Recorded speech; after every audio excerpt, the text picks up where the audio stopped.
Friends சேனலை subscribe பண்ணாதவங்க subscribe பண்ணிக்கோங்க. சிறகடிக்க ஆசை சீரியல் நியூ ப்ரோமோ என்னென்னு பார்க்கலாம். மீனா வந்துட்டு ரொம்பவே அப்செட்டாக இருக்காங்க. எப்படி ஆச்சு கல்யாண மண்டபத்தில் ஆர்டர் நம்ம வாங்கியே ஆகணும் அப்படின்னு சொல்லிட்டு ஒரே குறிக்கோளோட வேலை செய்கிறாங்க. அதுக்கப்புறம் பார்த்தோம்னா விஜயா கிட்ட அண்ணாமலை வந்து அட்வைஸ் பண்ணுறாங்க.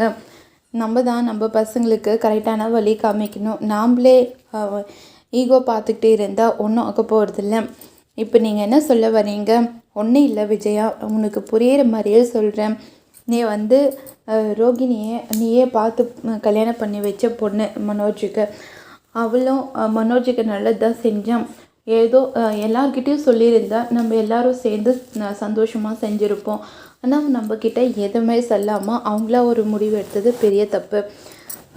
ஆனால் நீ வந்து 2 பேருக்கும் தண்டனை கொடுத்துருக்கணும். அது தப்பு பண்ணிட்ட. நீ வந்து மனோஜுக்கு மட்டும் தண்டனை கொடுத்தது பெரிய தப்பு, ரோகிணிக்கு மட்டும் தந்தது ரொம்ப தப்பு அப்படின்னு சொல்கிறாங்க. அவள் தானே அவனை தூண்டி விட்டா, அதனால தான் அவளுக்கு நான் தண்டனை கொடுத்தேன் அப்படின்னு சொல்கிறாங்க. அதெல்லாம் பரவாயில்ல தான்.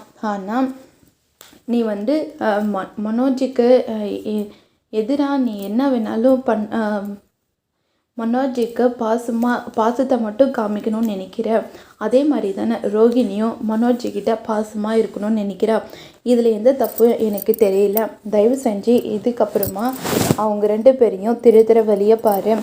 அதை விட்டுட்டு 2 பேரையும் பேச விடாமல் பண்ணுறது, அவங்களுக்கு தேவையில்லாமல் தப்பான வழி காமிக்கிறது, இந்த மாதிரி வேலைலாம் வச்சுக்காத. அப்படி இல்லைன்னா கண்டிப்பாக உனக்கு தான் பெரிய கஷ்டம் வரும் அப்படின்னு சொல்லிட்டு அண்ணாமலை வந்து சொல்கிறாங்க. அதில் கேட்ட உடனே விஜயா வந்து ரொம்பவே அப்செட் ஆகுறாங்க. நான் பார்த்துக்கிறேன் அவங்கள, நீங்கள் தேவையில்லாமல் அவங்கள பற்றி நினச்சி கவலைப்படாதீங்க அப்படின்னு சொல்கிறாங்க. இதோடு இந்த ப்ரோமோ முடியுது.